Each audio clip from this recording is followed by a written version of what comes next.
Welcome to our live stream. I'm Rocky from USA Kilts. Today, we're doing a special episode of Kilts and Culture. We have the band, the Kilmaine Saints from Harrisburg, PA, live in the studio with us. They're giving us a sneak preview of their soon-to-be-released acoustic EP, Off the Wagon. They're going to actually play the album or the EP here in the studio. I have a question for you guys. Yes, please. First question. Why the heck did you want to do an acoustic album? What was the inspiration for doing it? Money. No, I just kidding. It was actually like most Kilmaine Saints stories. It was born out of a very horrible situation that's happened to us several times. We have an issue with sound people. We've made them cry. There's been events where we actually made them hit their head against a brick wall. That is not a lie. We were playing Adams County Irish Festival, and they had a couple traditional bands out that day. And when we got on stage, and it was a nice crowd, and it was quite a few people locally that would come out and see us. And we went to go on stage, got all ready. And within the first three notes, we had blown the power system. And you're caught in a situation where you're standing on stage. They were doing everything they could to fix it. And what do? Do you snagglepuss, exit stage right? Or do you actually try and make something of it? And because people had paid a lot of money and the festival had put a lot of money forward to have us, we made the best of it. We actually came down off the steps, sat down on the stairs and kind of took a 5-minute huddle and picked whatever we could up, throw it against the wall. Let's see what sticks. They actually had a little bit of power. We plugged in Liz so they could hear that, some vocals, and we actually turned it into a good situation.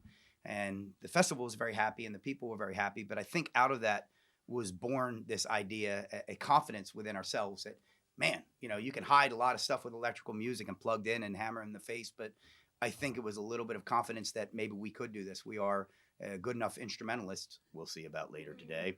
And but that's how it was born. It really was, like most things in our band, it's something happens that causes a reaction that something comes out of. And it's not the only time, but I think that's where I would say that's the best idea I can have that this was born out of. We started talking about it, and some of the new songs that we've written have kind of been along the lines of that we could do it either way, whether it's plugged in, whether it is acoustic. And we wanted this album to be something that it didn't sound like all we did was take the drums away and unplug a couple instruments. We wanted to take songs that we've written in the past and change them. I think when you go through so fast and you're writing music and you play it, sometimes after the fact, you get to a point that, what would be a great idea? Let's take this and let's do this with this song. And that's where more inspirational ideas come from and changing the song. It can get boring playing the same stuff the same way for years and years and years and years. Let's have fun with it and change it around and see. And that's been the birth of the acoustic album. All right, cool. So with that, what is the first song that you guys are going to play for us? And what's the, give us a bit of the backstory for that particular song. It's actually, I will hand this off to Rich because he is excited to answer this. It's actually the title track of the album. It's called, it's called Off the Wagon. And it's a really, really cool song Rich had worked on. And I will let him tell the backstory.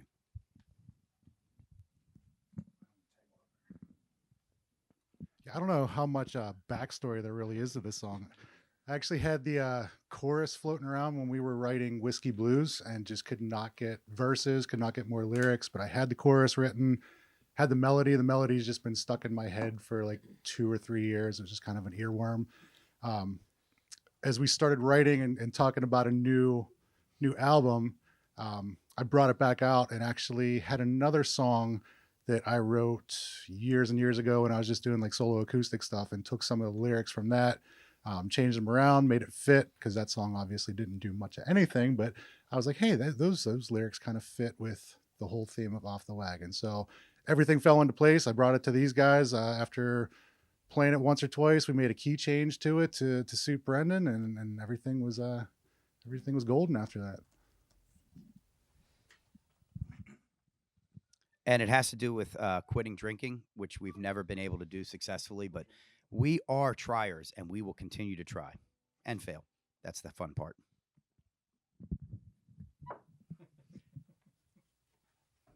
All right, Tommy, when you're ready, brother. Ready? One, 2, 3, 4.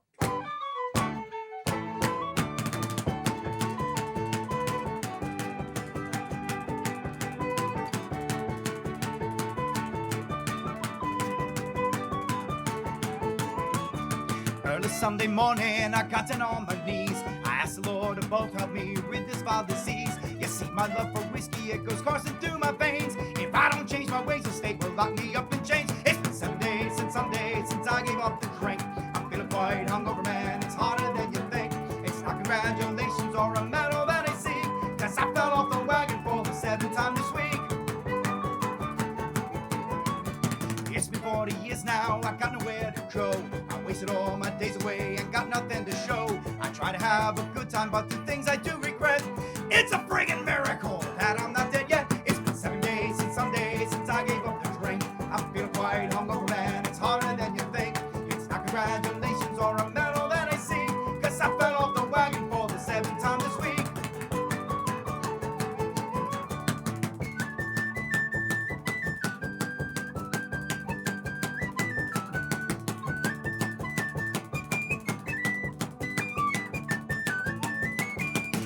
I should change now and be the man I should. You know I want to try, but I don't know if I could. I love my life on Guinness, Irish whiskey, and good luck. Keep telling me to grow up, but I don't give up. It's been 7 days since I gave up the drink. I'm feeling quite hungover, man, it's harder than you think. It's not congratulations or a medal that I see, 'cause I fell off the wagon for the 7th time this week. It's been 7 days since I gave up the drink. I'm feeling quite hungover, man, it's harder than you think. It's not congratulations or a medal that I see, 'cause I fell off the wagon for the 7th time this week. 'Cause we fell off the wagon for the 7th time this week. Very nice. Thank you, guys. So speaking of the end girl or woman, speaking of songs, what is your creative process for coming up with a song? Do you have a creative process for coming up with the song, or is it just kind of throw things against the wall? Do you suss it out at shows? It's kind of a little bit of everything. I think with being, this is our 10th year that we've been together. I think we've seen quite of that evolve from original ideas where somebody really came with a disciplined idea, a really rigid structure in it, and we kind of all fell in behind that, which worked with trying to get songs out as fast as we could get them out.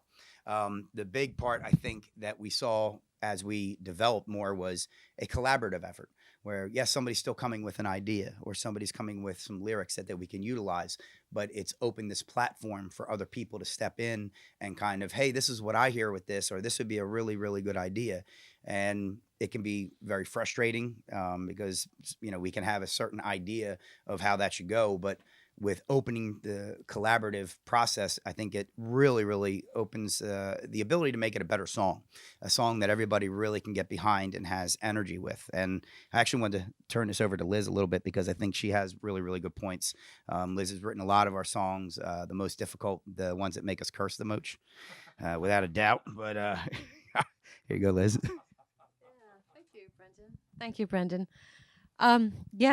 It's. I think I'm going to echo what you said. I think that it's the easiest process is when someone comes with a basic chord structure, with the structure of the song, a vision for the song, and then it's definitely open for interpretation. And we've switched the. Like I at one point I wrote this really pretty song on the piano. I forget which one it was. The cat's sitting right there and, purring. But I brought it to the band and they completely, Destroyed it. punked it up. And it was a hit, and that's really, and I hadn't envisioned that. So we have to be open and keep that circle, so to speak, where we're all kind of equal players. So, yeah. I think to touch on it too, that with 10 years, we've had a lot of changing members, and with bringing different people in, I think we create more ideas or we're open to it. I know when Tommy joined the band, he had never even heard this style of music, and he tried to run, but we chained him and he was not allowed to leave, and he's still not allowed to leave. He's under house arrest. But it was kind of refreshing some of the style he tried to bring to it. Instead of just being, hey, this is a copycat, this is what I'm going to do. He really kind of found his own way with it, which opened up the music, I think, a lot of, dynamics. Dynamics has been a lot of, I'm sure every band has issue with dynamics. When do you punch? When do you fall? When do you change what you're doing? with different people coming into the band, with Eric and with Rich. And Rich has been with us for a while, but it was the same thing. It was him bringing maybe a fresh perspective on how to do things that, you can get tunnel vision of what you want to do, and this is how it should go. And there's been some times where we've left practice not so happy, but if you open your mind to that, you're really doing what's best for the music, what's best for the song. And if you can get through writing an album together, there's nothing else you can't get through, because it is, and recording it, without a doubt. I mean, it's a collaborative process, but I think as we've evolved, I think our songwriting has evolved, and I think we've become better at that. So you could ask 100 musicians probably the same question and get 100 different answers, because there is no right answer, I think, and no wrong answer to it. What works for that band is what works for that band. So that's our process. And is there any temptation to go? Is there any temptation to go backwards and say, as you join a new member of the band, or as somebody leaves, to say, okay, this particular song, Sue had a little bit of undue influence on it, and maybe want to try to do it a slightly different way now that Sue's no longer in the band. I don't know who Sue is. I just made her up. I absolutely think, yes. I think that, because you may have, and it may not be necessarily that they have a stronghold on anything, but you bring somebody else in that tries something different, and that spur of the moment thing of a different note or a different progression, or, hey, an idea. And it does. Like I said before, with the acoustic album, you can get tired of playing the same stuff for 10 years the same way. If you're going to play those songs, which people want to hear, find a way to change it. Find a way to make it fresh for you, because people will be out in the crowd like, oh, it's this song. It's really cool if you start a song and they don't even know what the hell it is, and then all of a sudden it falls into place, and it's, oh, that's what they're playing. So to me, yes, that's a big part of it. And to continue to grow the album or grow any kind of music you play, be open to everybody's ideas. Very good. So now let's try another song. So what's this next song you're going to play for us, and give us a bit of the backstory on that one? This is a song off our first album, The Good, Plaid, and the Ugly. And it was a song that, Michael McNaughton had written, and it was about coming to, Frank Aponte. Frank, my apologies. I know you will slam me the next time I see you. Do it. It was a song about basically coming over from Ireland to the United States during a very difficult time in New York. Very similar to, if anybody's seen Gangs of New York. New York was complete, utter chaos at that time. And it is a song about traveling over, finding their way in a very crime-ridden area, and basically the elements that they had to live in, and overcoming that. And at the end of the song, eventually this young man goes off and joins the Civil War, because you got 3 hots and a cot at least to be able to, some money bringing in, instead of living in the slums and the tenements. And it's called Painting Paradise Square. We've changed it around a little bit. And again, let's throw it against the wall and see what sticks.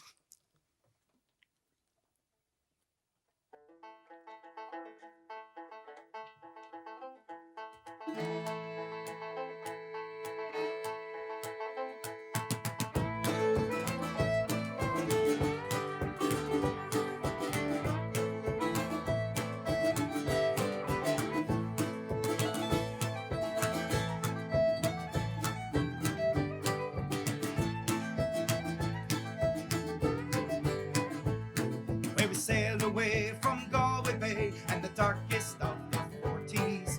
No regrets, no looking back, don't need the misery. The ill and dead surround us as we crossed the fierce Atlantic. What kept me going was a brand new start for me and my family.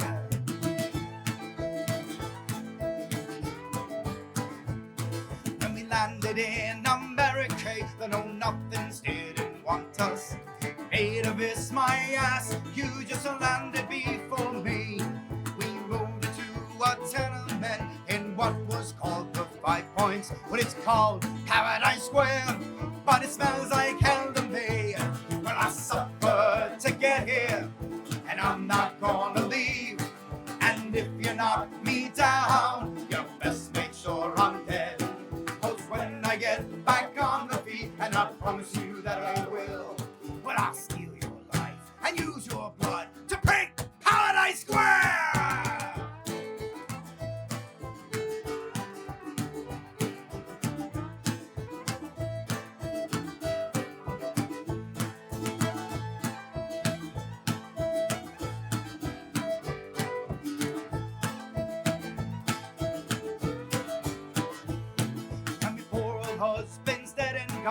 It's going on 3 years now. He worked his fingers to the bone, then he worked himself to death. He fought to make a better life for me and his dear children. When chasing down your dreams, there's no such thing as rest.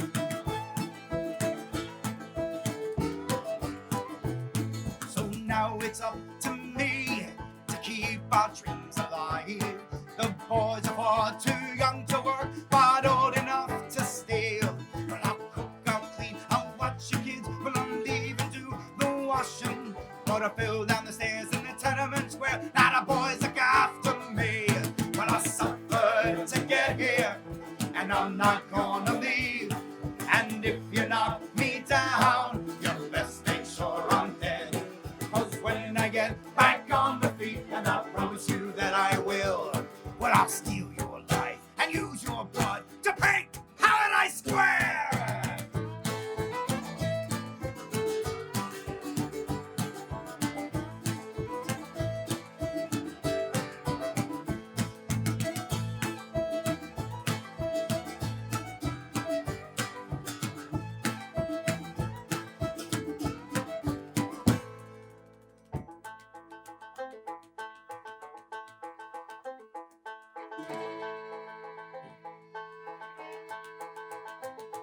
When me ma is dead, and it's been a long time since the dog has left the living. My brothers have long since moved out, still start the family. There's not much left for me in this place, so I guess I'll seek me fortune. I'll go and join the Union side and fight for this country.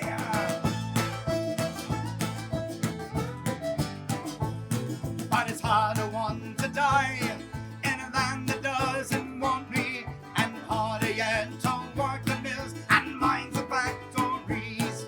But if I make it home alive, well then I know I've won the battle to find a place in this world for me own. Well, I suffered to get here, and I'm not gonna leave.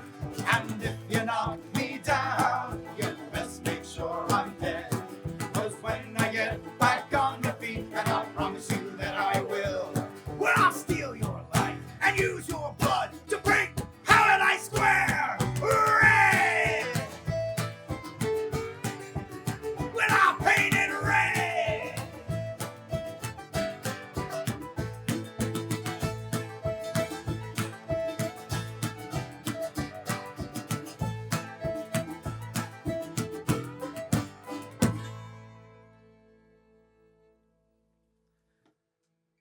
We have a couple questions from the audience. A couple questions about music or the instruments specifically. Matthew Howard asked, "Is the tin whistle player playing the Freeman Blackbird whistle? How does he decide on the whistle that worked best for him?" And Ed Montgomery asked, "Do they ever use a bowron?" Okay, well, tin whistle. Actually, I play Tony Dixon whistles most of the time.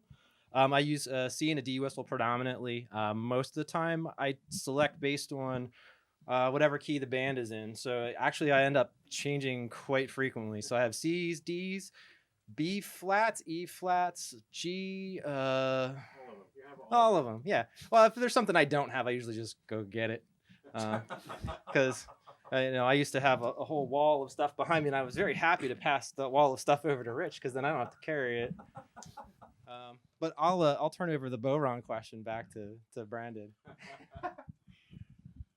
Usually the bowron is reserved for the person that has no like actual musical talent, and I even failed at that. I can sit and play it a little bit, but I can barely chew gum and walk at the same time. So I can sit there and pick some tunes out with it and keep a steady beat. But if it comes to playing anything on stage and trying to sing at the same time, it doesn't. Yeah, with Frank Aponte, actually, one of our original members actually did play the bowron and was very good at it and could sing. So he actually had talent. But yeah, it was. I have played it. There's actually the first album I actually recorded with it. But when it comes time to trying to sing and just, I mean, I got to keep these sexy dance moves going. I ain't got time to be playing no instruments, man. Very good question, though, Matt. So what was the spark or the aha moment that either the band had or individuals had when you decided to incorporate Celtic influence into the music? Was it from the get? As members came into the band, were you looking for members who liked Celtic music, or you're just looking for a talented drummer who said, okay, fine, I'll play it, that kind of thing? When we started the band, well, a long time ago, 10 years ago, John and Mike McNaughton had this idea of getting a band together to play this style of music. They were in a pipe and drum band, Low Keel Emerald Society in Harrisburg, and they had this idea of, we do this out for parades. Wouldn't it be cool if we could actually put a band together and try this? And for free beer, which that is not a lie. I know everybody's like, yeah, everybody says that. It really was. There have been times where there's been no free beer, and that has made me very angry.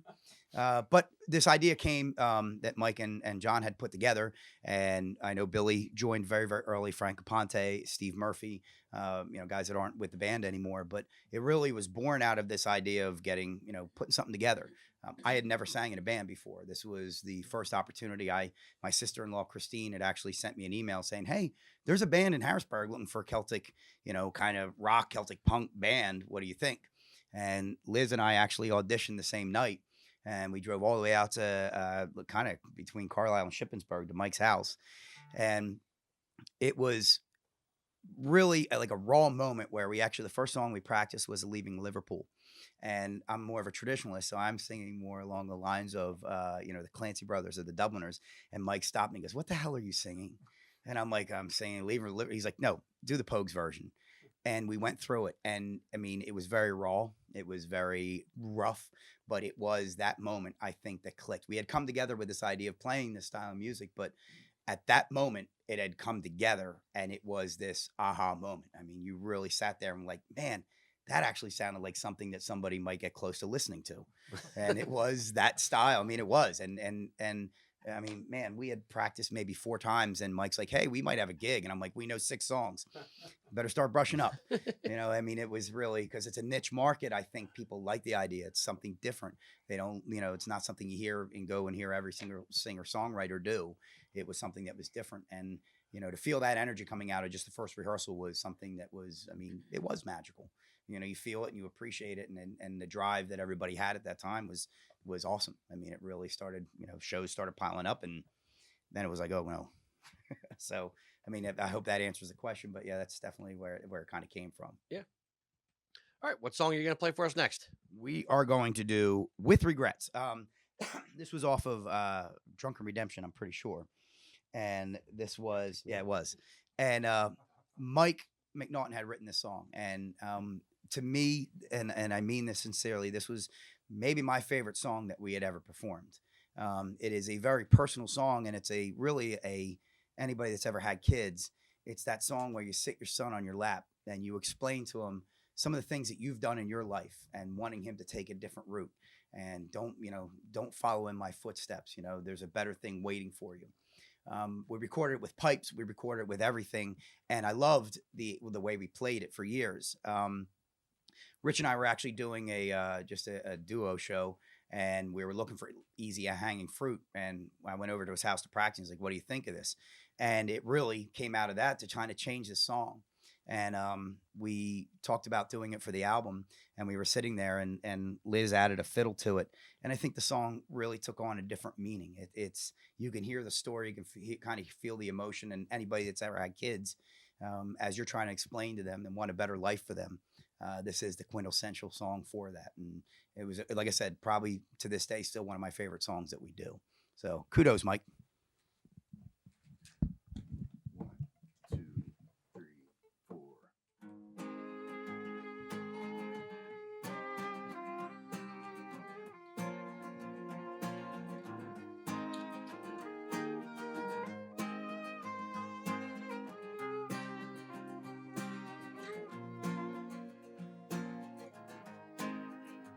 I've been a sinner and a drunk, sold my soul for some junk. I created my own hell that no man should ever dwell.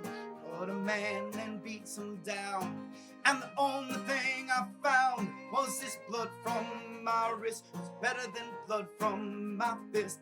Hear these words that I'm saying while your heart is still young.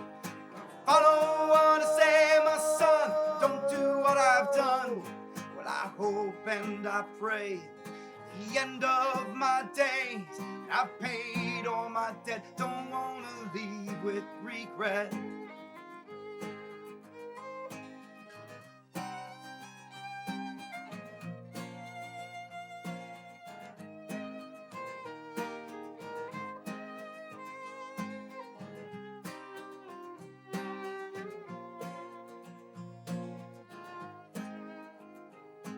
I've done my time in jail with no money for my bail.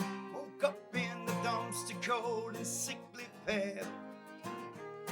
Well, I lived out in the streets with the pimps and whores and creeps. Got this fresh ink on my skin to remind me of my sin. Hear these words that I'm saying while your heart is still young. Follow what I say, my son, don't do what I've done. Well, I hope and I pray the end of my day, I've paid all my debt, don't wanna leave with regret.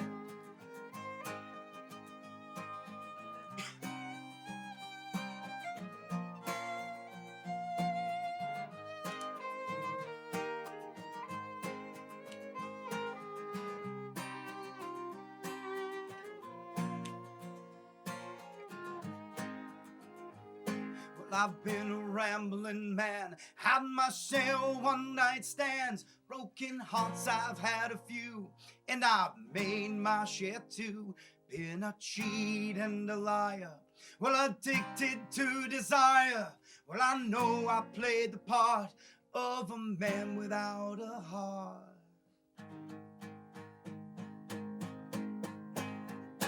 I have rage against the world with my battle flag unfurled, fighting all authority, spitting on society.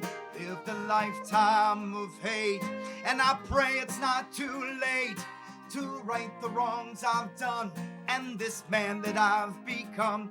Hear these words that I'm saying while your heart is still young. Follow what I say, my son, don't do what I've done. Well, I hope and I pray at the end of my day that I've paid all my debt, don't wanna leave with regret. That I've paid all my debt, don't wanna leave with regret. That I've paid all my debt, don't wanna leave with regret.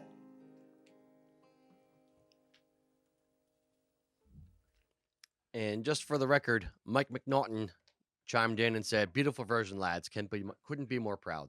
Thank you, Mike. I thought you were bringing the whiskey. Thanks.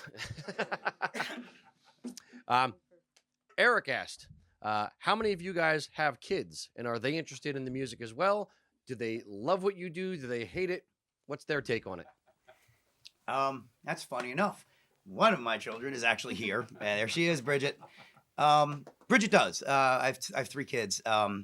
The other two are more into sports and everything, but Bridget actually has got a voice like an angel, and like a fallen angel more so. But yeah, I mean, my kids, Bridget's the only one that really took up any kind of musical background.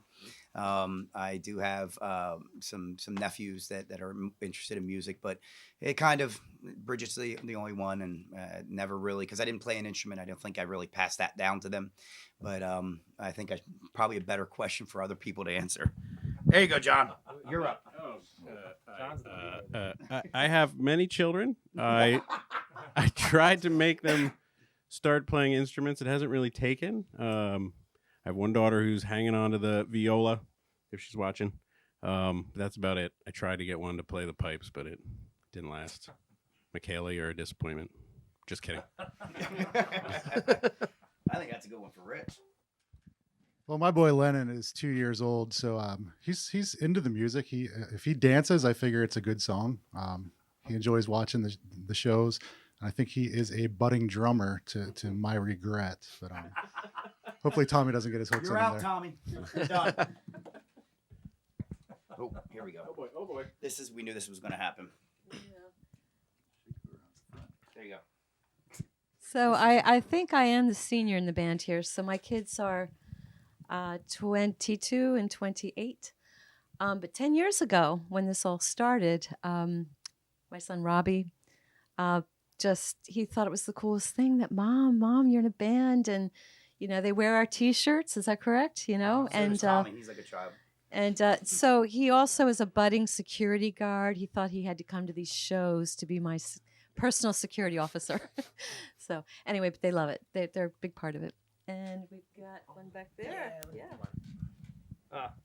Yeah, I have 2 kids. I did try with my oldest to get her to do bagpipes. She kind of played around a little bit, and just kind of like John says, it's a very difficult instrument. So she kind of found her talents elsewhere. But my youngest, Ryan, has been playing violin for 4 years now, and she and I play together. She's learning some basic tunes, and it's a lot of fun. Probably at least a couple of people watching probably know that I had surgery on my elbow and had to take an extended leave from the band. And it was really surprising to me. My daughter, Ryan, actually cried when I told her that I wasn't going to be able to play. It's something that was really surprising to me, how much she was supportive of me and playing. And this, I kind of never thought about it, but this is all she's ever known. Daddy not being in a band was very hard on her, so made me practice that much harder and get better, and luckily was able to return. When's that going to start? In about 25 minutes, I'll show you. I've got 4 kids. Anna, who is I believe 24, little Eric, who is 14, Elijah, who is 9, and Edith, who is 6, or about to be 6. And none of them care about music except for little Eric and Edith. Edith sings all the time, and little Eric plays guitar and sings and writes songs and everything. He doesn't actually care too much for the Celtic thing, but he's a 14-year-old kid, so that's where that's at. I'm proud of my kids, and I'm going to give this back to Brandon. Tommy has no children, which is probably for the benefit and sake of humanity. So he's kind of like our adopted child, though. That means everywhere we go, we got to run after him. And he's developing his music talent as we go along, Tommy. Good job. He's usually found in the toy section at Walmart. That's another story, which was awkward and weird, but not illegal. All right, next question. Alive or dead, Celtic or not, if you could have a collaboration with one artist or one band, who would you want to collaborate with? Engelbert Humperdinck. No, being more of a traditionalist, I honestly would have to say if it was a 3-way billing, it would be the Pogues, and for me, the Dubliners. That's what I grew up kind of listening to, the Pogues, much later in life, but I was always a traditionalist. Clancy Brothers, Dubliners, put them together, and that would be the most amazing experience that I can possibly think of. So you're going to get a wide range of answers on this one. That would have been my choices as well. It's we don't stray too far from that sound. I think that would be amazing. That's all I have to say. I don't know about established bands and everything, but since we've been playing, I've been really we've run into the Screaming Orphans a couple times, and those ladies are amazing to me. They're like one of my favorite things about being in this band is actually a whole different band. It's weird, but I was actually I look forward to the shows we get to play with them, and I'd like to arrange for more of those. As far as established, I like my punk rock. I'm the other side of Celtic rock than from Brandon, so put me and him together and you end up with this. Pretty accurate. Yeah, it's a really difficult question because we've been very fortunate to be able to share the stage with some just phenomenal bands. I mean, some of the biggest bands in the genre doing kind of what we're doing. We've already been lucky enough to perform with them. So yeah, I definitely I'm going to go with the Pogues as well, because how long is Shane going to be around? So it would be great to do a show with them, but it's really just it's just amazing to be able to get attention like that and play with any artist. And I'm always kind of like, I'm probably the one that gets the nervous the most in front of playing with other bands that we've played with some bands that are just absolutely phenomenal musicians, and I go like, I usually look over at John and be like, I'm just throwing my instruments away at the end of this, I'm done. So he's got nothing to add. Oh. Well, I would just say Cutthroat Shamrock out of Tennessee. I would love to do a show, split EP, combine some songs. We're looking for you. Yeah, come up here. Tommy. No, he's not allowed to talk, unfortunately. So no Madonna and no Jay-Z. We did play with Vanilla Ice, so we did bridge that gap a little bit. Yes, we did. He actually was on stage at Shamrock Fest. Don't ever do that again. Yeah, but I think it's a wide range of everybody's background in this genre. I think everybody commits to the Pogues. I mean, what they ushered in this whole genre of music, of taking that traditional style and adding some some energy to it and some attitude to it. And you can't find a better songwriter, in my opinion, bar none. Shane McGowan's always been one of the greatest songwriters. So absolutely cool. What do we got next playing for us? We have McGowan's Wake, and this one I want to turn over to John to introduce. It's a beautiful, beautiful song. This song is about Eddie McGowan, who's a founder of Dublin 5 out of Annapolis. That we've had a long run of shows back and forth over the years with them. He was a founder of Annapolis Irish Festival. He's the kind of guy that would walk into a room and own it, make everybody feel like they mattered. And you did matter. He was that guy. And Liz wrote the music for this. I put the words down based on a text we had back and forth about 6 months before he passed of ALS. A guy that was super lively died of ALS, where he asked if I'd come down and join the Annapolis pipe band and play his wake. So, thanks, John. Yeah, it is a beautiful, sad song. And anybody that ever walked into, like John said, walked into a room with Eddie, we were playing at the Celtic Classic and sculling pints till about 1 o'clock in the morning. And of course, we had the early draw the next morning and showed up, and there was Eddie and Jen out for a nice brisk run. And while we're still reeking of booze, but that's who Eddie was. He was the life of everything. And yeah, we left. He actually had to tuck us in, I'm sure. And there he was. But that's the way he was. He was the life of the party and the center of everything. And I think John and Liz, you both did a great job with remembering him with this song. So it's called McGowan's Wake.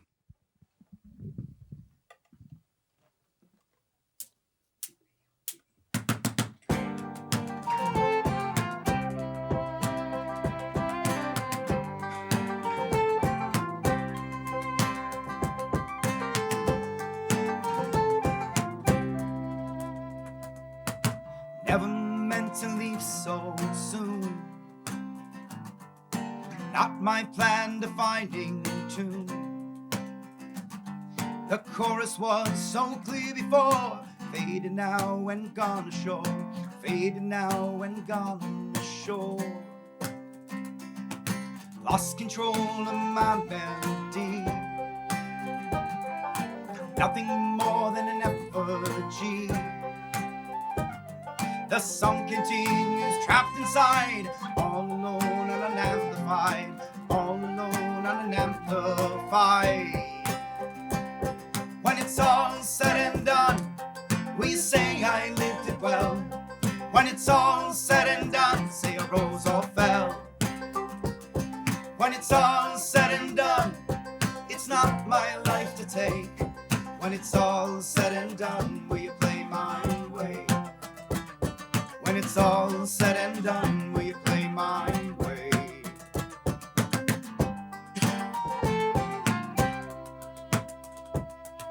The song we write has many voices, each a beginning with many choices. So take my song and sing it loud. It's part of yours and it makes me proud. It's part of yours and it makes me proud. When it's all said and done, will you say I lived it well? When it's all said and done, say a rose or fell. When it's all said and done, it's not my life to take. When it's all said and done, will you play my way? When it's all said and done, will you play my way?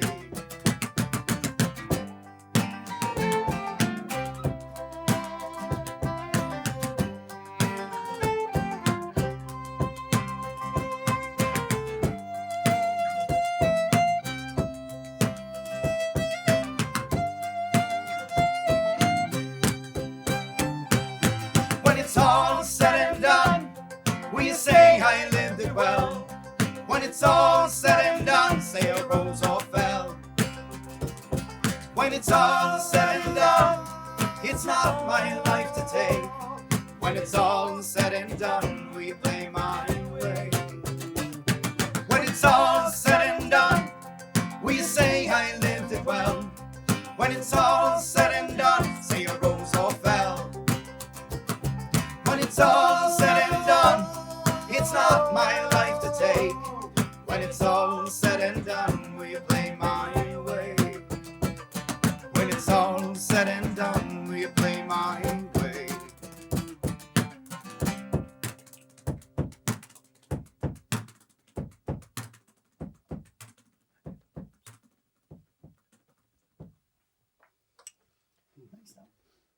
Beautiful song.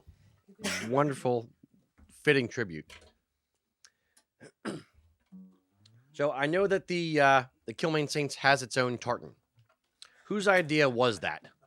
And what was the process of designing it and making it a reality for you guys? Like herding cats. That almost sounded accusatory. Who's responsible for this? So it was kind of a natural progression of thinking, because this band did form as an offshoot of the Low Keel Emerald Society Pipes and Drums out of Harrisburg, PA. So Mike McNaughton and I, the former drummer Mike, it was kind of a natural thing. Why wouldn't you have your own tartan you'd wear like you do in a pipe band? Mike and I were talking about what colors, and we picked blue and white for Scotland, green and orange, yellow. Billy's actually wearing it. I forgot to mention that. Oh, look at that. Ooh. Orange and green for Ireland, and black and cream for Guinness. There it is.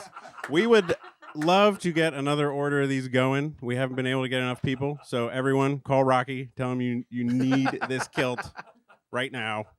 Order in the next 20 minutes, and it'll be double price. All right.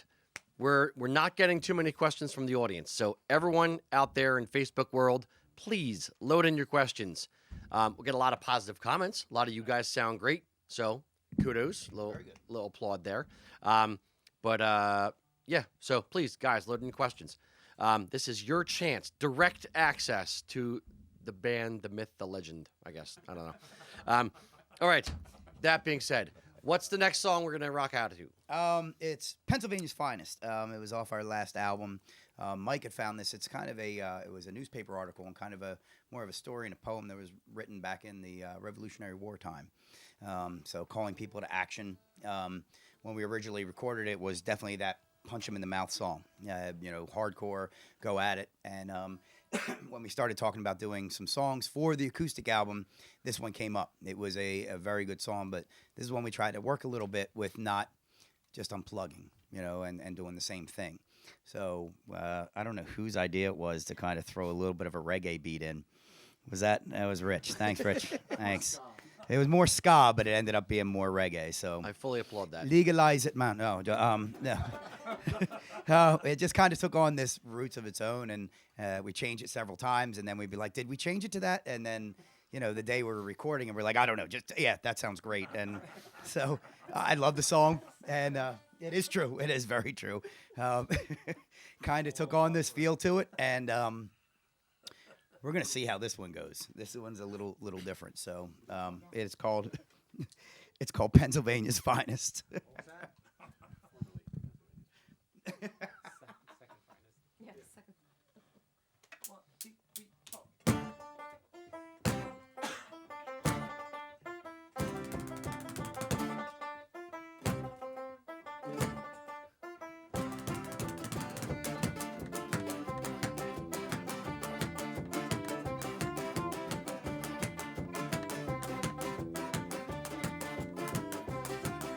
We got a troop that never stoops or rights to slavery.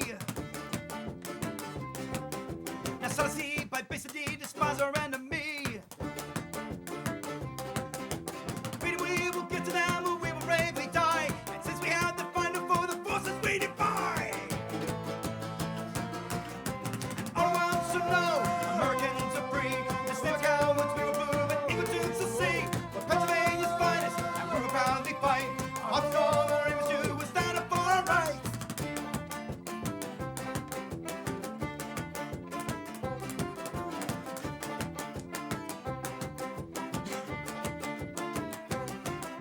We knock them up our birthrights, a foe shall find us men. As good as they in any shape the British troops sure can. Come on, brave boys, we'll beat them on any hostile plane. Freedom wise and Citadel, the battle will maintain. And all around should know, Americans are free. The seven cowards we will prove, and equal to succeed. For Pennsylvania's finest, and we will proudly fight. Our hearts strong, our aims true, we stand up for our rights.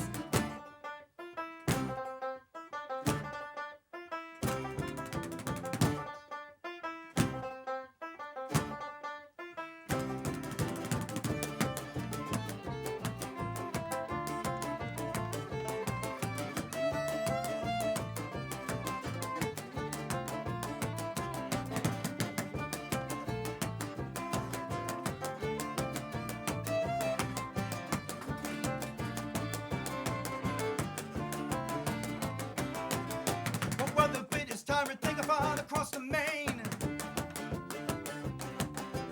some suppose in danger's mad to be enslaved by them. It's silly or mistaken, for we would rather die. And since we had to find them for the forces we defy. And all of us should know, Americans are free. The state cowards we prove, and England should succeed. For Pennsylvania's finest, and we will proudly fight. Our hearts strong, our aims true, we stand up for the rights. And all of us should know, Americans are free. The state cowards we prove, and England should succeed. For Pennsylvania's finest, and we will proudly fight. Our hearts strong, our aims true, we stand up for our rights. Awesome. That feels fast. You're getting old. I am. Comes for all of us. No, it sounds great. I was Thank you. He auto-tuned the whole thing. That's right. It should sound better then. Little Brendan Macklemore. all right. You guys have been playing for about 10 years now. Is that correct? Correct. Yeah. Lovely. With everything that you've seen and been through as a band, what does St. Patrick's Day mean to you now versus when you first started? It's my daughter's birthday. Thank you. Thank you for reminding me, my daughter's birthday. I think it was the absolute excitement of playing, St. Patrick's Day, especially that first time we got free beer. For me, it's evolved a little differently. It's, you're excited about the event and where you're playing, but it's a little bit of a grind. I'm going to use a horrible term, but it comes out the plastic patty. It's more and more of that. I mean, it's still a great event, and I do love St. Patrick's Day, and it's great to see anybody celebrating Irish heritage, whether they're Irish or not. It's just great to be reminded that, and it's a great opportunity to hear, great music. But there have been some events in and around St. Patrick's Day where we played like, good God, what are you doing? But it is, this is why we do it. You have, that's the day out of the year. I mean, entire March, they, as I say on stage many times, they may have given us a day, but by God, we're taking an entire month. And, that to me is fun. It's a great opportunity to play out with some great bands and great venues. But that month can be a grind, especially the more you're traveling and the more you're doing, the length of the shows. So it's kind of a double-edged sword. I love it, and it's a lot of fun, but boy, I'm ready to sleep in the beginning of April. I don't have a whole lot more to add, but that we get to go this year Thanks, Liz. as we have to, I guess, the last 4 years to our beloved New York City. I love the city. We're right in Midtown Manhattan. Please come out. Stout, New York City. Is that 38th and 6th Ave? I don't know, Yes. somewhere Midtown. It's about 2 blocks up from Madison Square. The energy, it's very exciting. I mean, it's there's a celebration, put it that way. Yeah. Anybody? Okay. I think that's it. We love playing, and it's awesome, and we'll sleep in April. Fair enough. When we're dead. Well When we're dead. deserved. Sleep when we're dead. The Jim Slug asked, kind of on the heels of that. Oh, God. Where do you guys see the band heading in the next 10 years? Senior home. The senior home, Jim, and we will probably see you there, Jim. Rehab. There's so many different areas. I mean, ideally, It's okay, you can say it. ideally, I love the idea. It's very romantic for the band still to be together as we're having, our hearing aids and prosthetics as we come up onto the stage. Probably some Depends. But I love the idea of the band being together. I don't ever want to see myself without being in this band. It has been one of the most incredible experiences in my life. It truly has. In 10 years, I would love the idea if we were still playing or a reunion show. Time will tell. Everybody's changed. I mean, even from when we started vocally, everything's changed. Our style of music has matured a little bit because if we played half the songs that we did at the speed that we would, there would be an absolute heart attack on stage.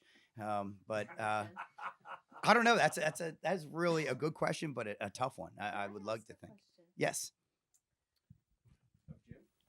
Have any of you, other than Tommy, actually reached we won't talk about the age, but have any of you reached the age that I was when I started this band, when I joined the band 10 years ago?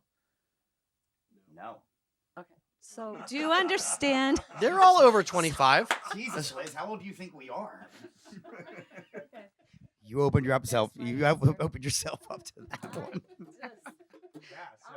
Rocky, you opened the platform to this, man. I want to warn our fans that 10 years wouldn't be pretty. It wouldn't. It wouldn't. Hey, look. Yeah, I mean, come on, Keith Richards. We can't look that bad, right? So I'd love the idea of playing still in 10 years. It would be great. We'll see. We'll see where everybody's spread out at that point.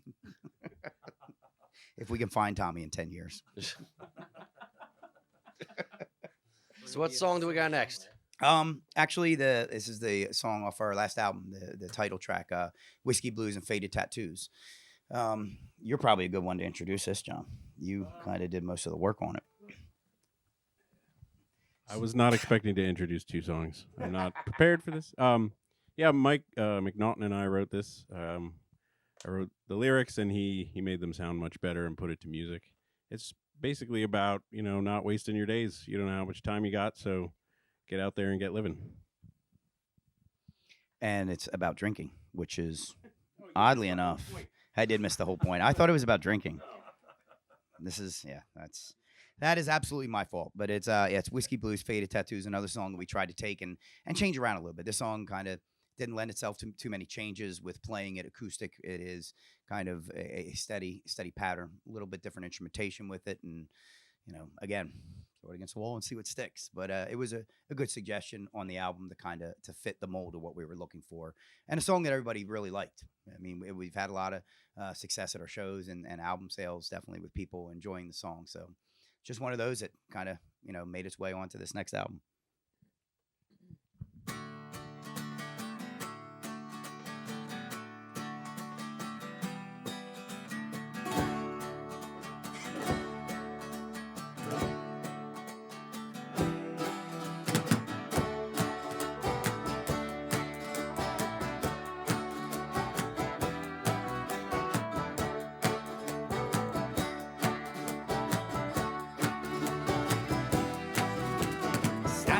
Sideline as life is passing by, adding up to nothing and you never wonder why. Watching through the bottle, wishing for a better day. Going out for throttle always seems a long time way. Life is as all, don't stumble and fall. Don't let it all slip away. Waste another night getting lost in your mind. Wasted memories and wasted yesterdays. Memories, they're haunting. The good seems to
stop at the bottom of the round. 'Cause age is just a number, not the sum of our mistakes. I always look for new tomorrows, always hope for better days. Whiskey and blues and faded tattoos, ghosts and memories, an empty bottle of booze.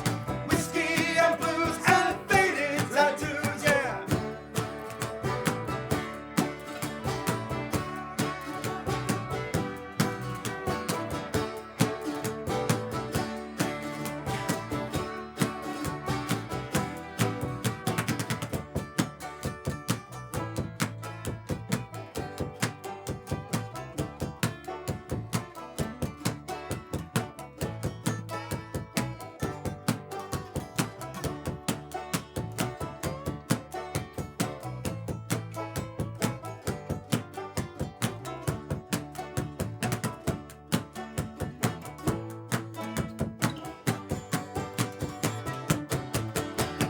Whiskey and blues and faded tattoos, ghosts and memories, an empty bottle of booze. Whiskey and blues and faded tattoos, yeah. Whiskey and blues and faded tattoos, ghosts and memories, an empty bottle of booze. Whiskey and blues and faded tattoos, yeah.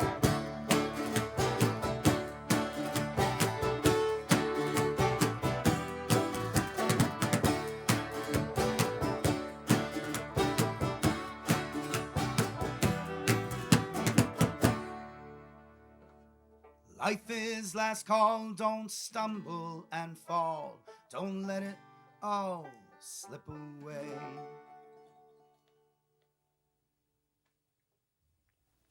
Beautiful. I know you guys are going to be heading over to Ireland soon. What was the reason for the trip? Was there any personal meaning to you, or was it just something fun to do? I think it's a little bit of both. I mean, you look to expand and not be in the same area all the time. For me, this is definitely a very personal thing. I was born in Ireland, lived there till I was 4 years old, and came over to America. My dad was from America. My mom had grown up in Ireland. We still have a house and a farm over there in County Mayo, in a little town called Charlestown. One of our first shows that we're going to be playing over there is in Galway. So hopefully the lads back in Charlestown are watching. You better come out and you better bring some people with you. But you talk about a culmination of starting something 10 years ago and then be able to go complete 360 and kind of start where, or at least play where it all started. This is where this music came from, its early roots of being a traditional style.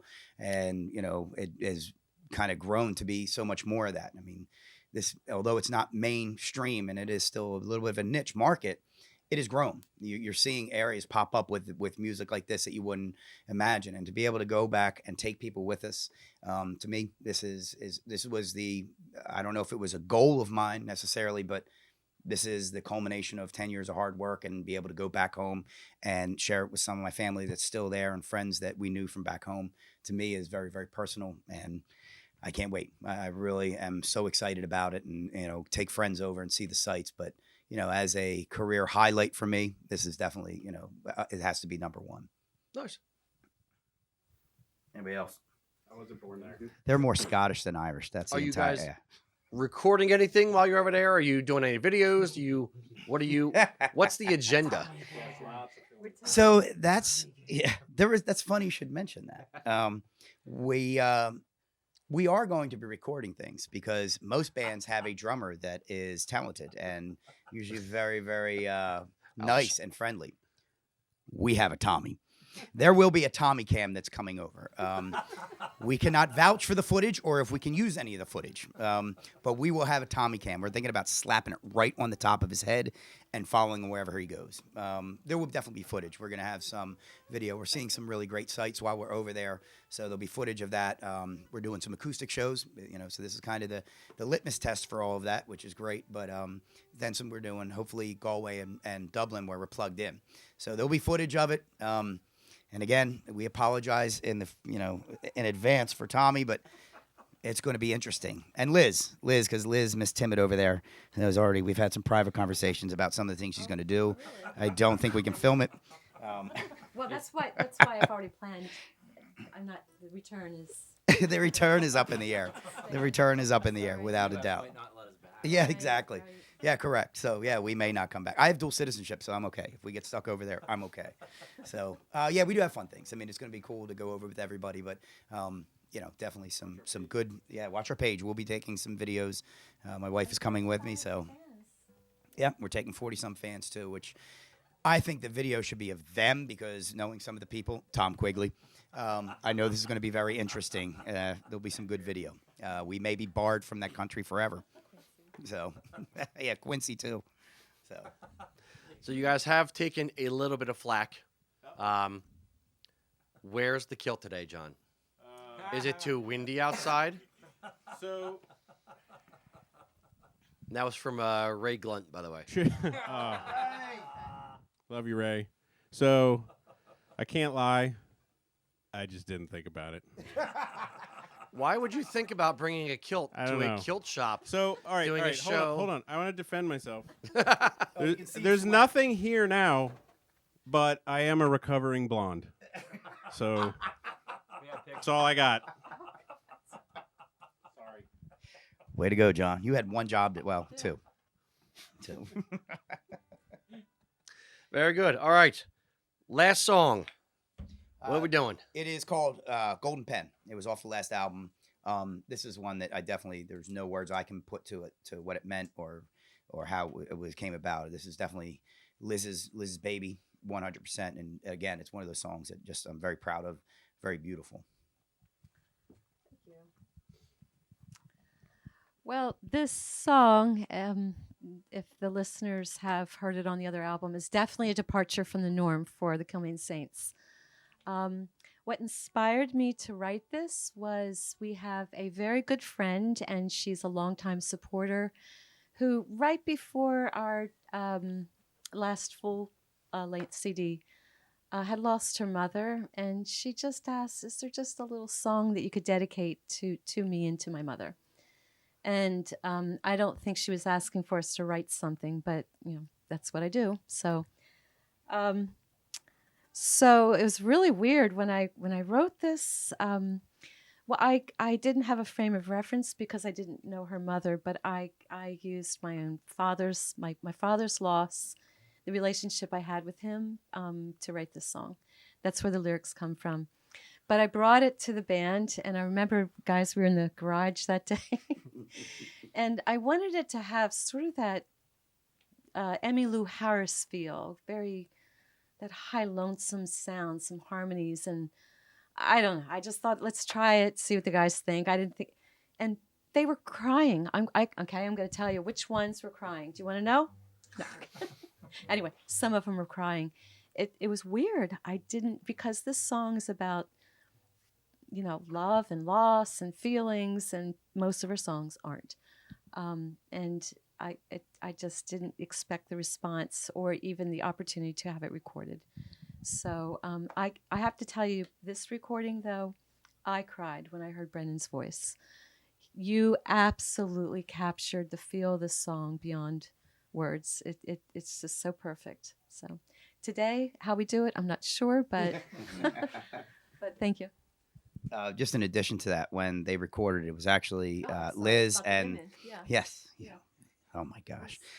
It was actually the wives of the band members that actually had recorded this in the studio. And I remember the CD release, and Tammy, you can come up here and sing it with us if you'd like. I actually, I had tears in my eyes watching it. It was so cool because, you know, my wife has been so good, and my kids, when they come along to, you know, be on the other side and see me having all the fun, and for her to get up on stage and the other wives to get up on stage and see the talent they had. We were like very jealous, I think. Very blown away that these weren't even people that were singing regularly and it sounded that good. But yeah. I didn't want to undermine that, and I kind of left that out because I wanted to talk about this new recording as well. But the process was amazing in that studio with all the women and the wives, and there's so much talent. I mean, people found their harmonies, and Martha was bold enough to take that single voice, and it was great. So anyway, enough of that. Yeah. So, and now we're going to see how this one works. We haven't played this one out, so it'll be interesting. But it is called Golden Pen.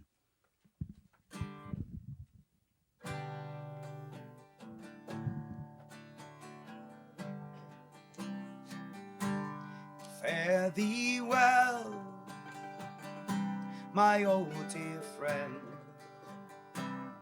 You've gone away, but I'll see you again, like the morning dew that fades by day. Whispers the green in the fields of May. 'Cause you etched my soul with a golden pen, words so sweet that I'll speak them again, again and again.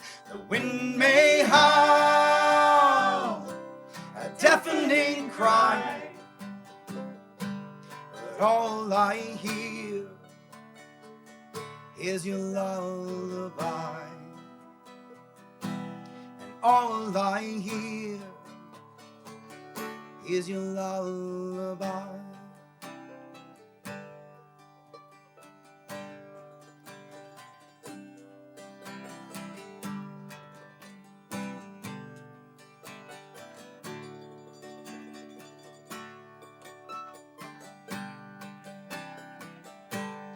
Fare thee well, my old dear friend. You've gone away, but I'll see you again. And I ask myself, did you truly know? With your slightest breath, your embers glow. 'Cause you etched my soul with a golden pen, words so sweet that I'll speak them again, again and again. The wind may howl a deafening cry, but all I hear is your lullaby. All I hear is your lullaby. All I hear is your lullaby. And all I hear is your lullaby.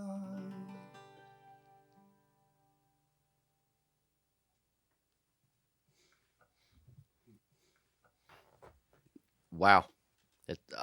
I'm not crying. You're crying. Very, very nice. Yeah, I think that's where we end it. We want to thank the Kilmaine Saints for stopping by the studio, sharing a new album with us. Yeah, thank you. Thank you, Rob. Actually, No the whole problem. production staff, everybody's been great the entire time.